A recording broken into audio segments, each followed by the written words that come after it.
We are on the road to London. Some amazing action there from the group stage, and what an exciting round of 16 we have in store, no doubt about it. I would now like to invite on stage the man who will oversee the draw proceedings, the UEFA Deputy General Secretary, Giorgio Marchetti. Welcome, Giorgio. Thank you, Pedro.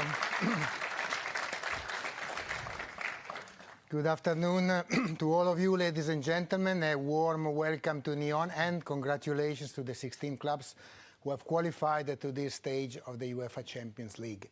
Last week, we dropped the curtain on the group stage that for 25 years gave us a lifetime of memories and the range of emotions only this great competition can provide.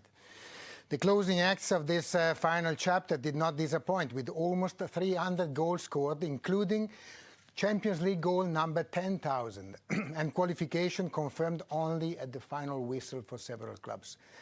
It was a game of roulette in Groups A and F for the final qualification spots, with multiple teams in contention, but in the end, Copenhagen and Paris Saint-Germain were awarded the golden tickets. Group H also had a dramatic finish, with the Porto and Shakhtar level on points, the Portuguese side ultimately advancing after an exciting 5-3 win over the Ukrainians. Joining these three clubs is a diverse mix of contenders sure to put on a show, including Bayern Munich, who have extended their competition record of successive unbeaten matches in the Champions League group stage to 40. Impressive. The open and inclusive European model, purely based on domestic qualification, does not spare emotions and excitement. Stadiums packed with enthusiastic fans everywhere confirm that the UEFA Champions League is always at the meeting point of wild football passions. And as we bid farewell to the groups that made this competition an astounding success, the new format promises to offer fans even more unpredictability. This year's final will be held at legendary Wembley, and to help us with today's draw is arguably one of England's greatest players and a London native who knows a lot about the UEFA Champions League.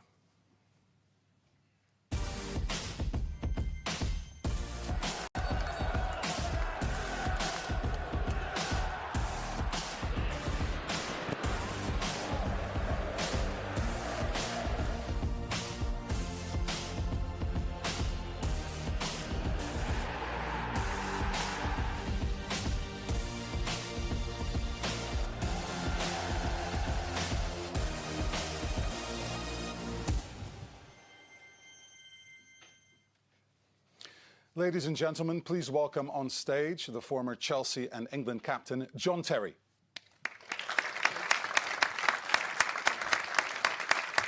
Welcome, John. Thank you very much. Fantastic to see you here. Great that you're going to help us to today's draw. Look, I have to ask you a few questions because you have such tremendous history in the UEFA Champions League. Going back to the group stages, of course, as Giorgio mentioned, we're going to see the end of the current format. What matches or moments do you remember from the group stage that stand out?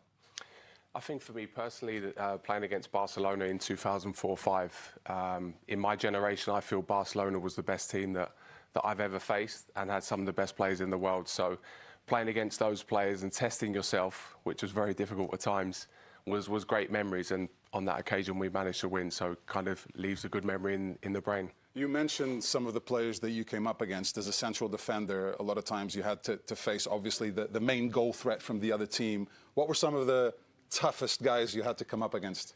Well, I think two of the guys in that team was obviously Lionel Messi and Ronaldinho for me. Two very different. Messi was my side of the pitch, unfortunately, for me. But again, I think at the end of your career, you kind of look back at those moments, and testing yourself and playing against the best players is something that you're very proud of. I didn't come out on top very often, but when you do, it's very pleasing. But just a privilege to play alongside those guys. Speaking about the current edition of the competition, who has stood out? Who has impressed you so far in the group stage?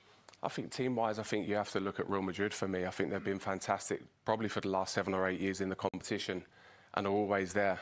I think Bellingham's been incredible as an individual. They obviously have a fantastic manager. I worked alongside Carlo for many years at Chelsea. He's a great man manager, so the players love him, great tactically, and I think they'll go a long way.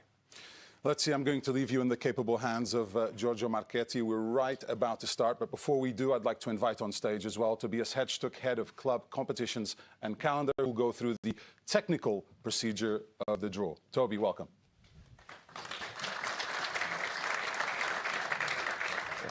Thank you, Pedro, and of course, good afternoon, everyone, as well, from my side. Allow me to directly explain to you the technical procedure for today's draw. Every group winner will be drawn against a runner-up of a different group and from a different association. The group winners are seeded and play the second leg at home, whereas the runners-up will play the first leg at home. Each of the 8 pairings will be determined by drawing one of the runners-up first and then one of the eligible group winners. The 8 balls containing the names of the runners-up are already placed all in one bowl over there. The balls containing the names of their potential opponents are picked from the 8 different group winners' pots just here in front of me. After drawing each runner-up, the computer will indicate which group winners can be drawn, bearing in mind that teams from the same country and teams from the same group cannot play against each other. The relevant balls will be then placed into the other empty bowl over there, and there will be one ball drawn and to form a pairing with the runners-up already drawn first. Should we have only one team eligible to be drawn against a particular runner-up, there will be no draw and the 2 teams will be paired directly. This procedure is then repeated for all the remaining pairings of the round of 16. After the draw, and in accordance with the competition regulations, the UEFA administration will determine the calendar that will be announced today at 18 hours at the latest. Now you have all the information you need, so let me hand the floor to Giorgio as we are ready to proceed with the draw. Yes, we are ready to proceed with the draw, and to extend the suspense of this moment, let's go 1 second through the names, the 16 fabulous names that will populate this round of 16. We start with the group winners, where we find FC Bayern München, Arsenal FC, Real Madrid CF, Real Sociedad de Fútbol, Club Atlético de Madrid, Borussia Dortmund, Manchester City, and FC Barcelona. The group runners-up are FC Copenhagen, PSV Eindhoven, SSC Napoli, FC Inter Milano, SS Lazio, Paris Saint-Germain, RB Leipzig, and FC Porto. So these are the 16 teams. Everything is ready. I'm now giving John Terry one of the hardest jobs of his career. He confessed to me that he was less emotional on the field than here, but it will be fine. We go, everybody wants to know. And here, let's give shape to the knockout phase of this UEFA Champions League 2023-2024. First name drawn. FC Porto. This is FC Porto, winners of 1987 and 2004. They can play all the opponents except one, FC Barcelona, because they were placed in the same group, in the group stage. So Porto, which is the most recent winner from Portugal of this trophy, and they can pride themselves of having the oldest goal scorer of the competition with Pepe, which extended twice this record, setting it finally 40 years in 290 days. Arsenal. And Porto will play against Arsenal FC, the finalists in 2006-2007. So you can go ahead, John, for the second, starting the second pairing.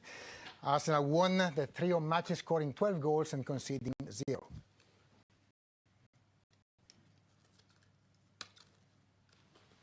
Napoli. Now it is Napoli, the quarter-finalists of last season. Best result in their history. They can play all the remaining clubs except Real Madrid. So in this case, the 2 clubs were together. So 6 possible opponents for Napoli, who scored 10 goals in group phase, all goals scored by a different player.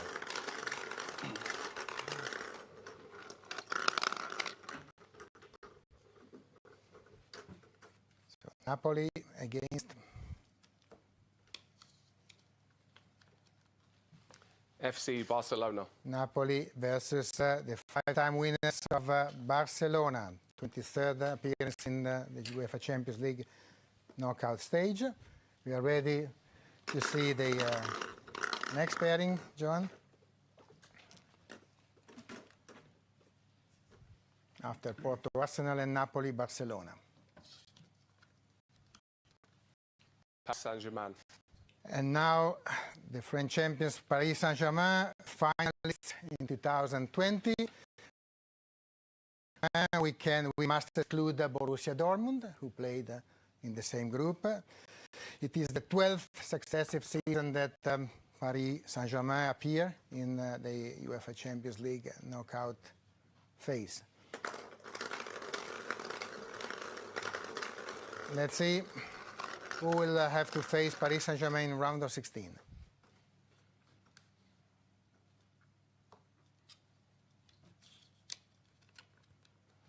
Real Sociedad.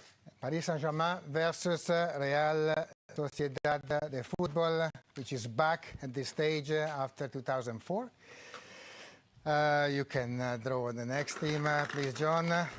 And Real Sociedad very strong defensively. They conceded only 2 goals in group phase, the least of all the teams in the Champions League group phase. Inter Milan. Now it's Internazionale Milano, the finalists of last year. For Inter, we have 5 options. All options are possible. They completed the group stage without a defeat for the second time in their history after 2004-2005. And Inter is unbeaten actually in the last 8 home matches.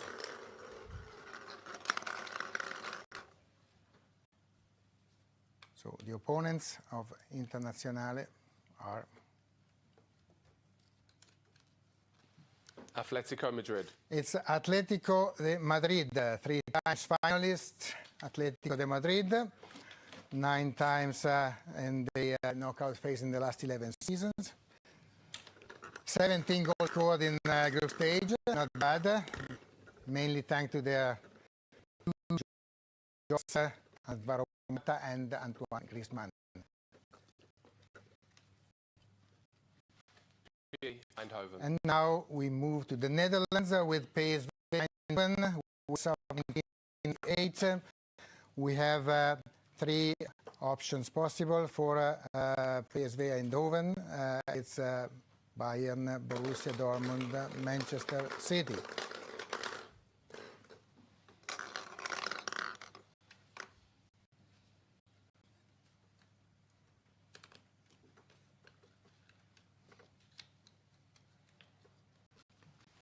Borussia Dortmund.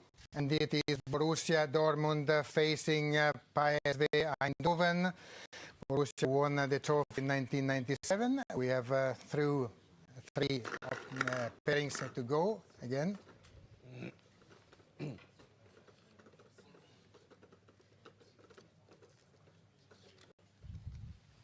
Lazio.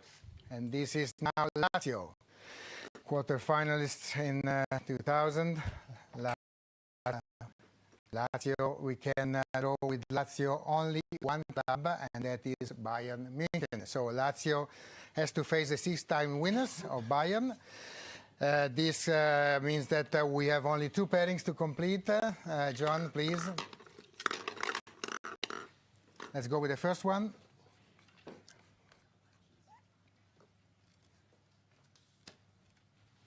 FC Copenhagen. And now it's FC Copenhagen back to the stage after 2011. For Copenhagen, we have only 1 option possible. This is the title holders of Manchester City, so Copenhagen facing the winners of last year's final. And we are left with 1. John, you show us the final name for the final pairing. First, the group runners-up, of course. RB Leipzig. And this is RB Leipzig, semi-finalists in 2020. And for Leipzig, obviously, we don't have a draw because this is the last pairing. Leipzig will face Real Madrid. This completes the lineup and completes the round of 16 draw. And what a lineup it is. Well done, gentlemen. Let's have a look at the result of today's draw, running through all the matches. Porto taking on Arsenal, Napoli facing Barcelona, Paris Saint-Germain playing Real Sociedad. Internazionale Milano will be facing Atletico de Madrid, PSV Eindhoven taking on Borussia Dortmund. It is Lazio against Bayern Munich, Copenhagen versus Manchester City, and RB Leipzig facing Real Madrid. The first legs of the round of 16 will be scheduled for the 13th and 14th and 20th and 21st of February, and the return legs are then on the 5th and 6th, and then 12th and 13th of March. So you can mark your calendars now. That is all from all of us here at the House of European Football in Nyon. We really look forward to the world's greatest club competition resuming in the new year. From John, Giorgio, Toby and myself, it's goodbye, take care, all the best, best wishes.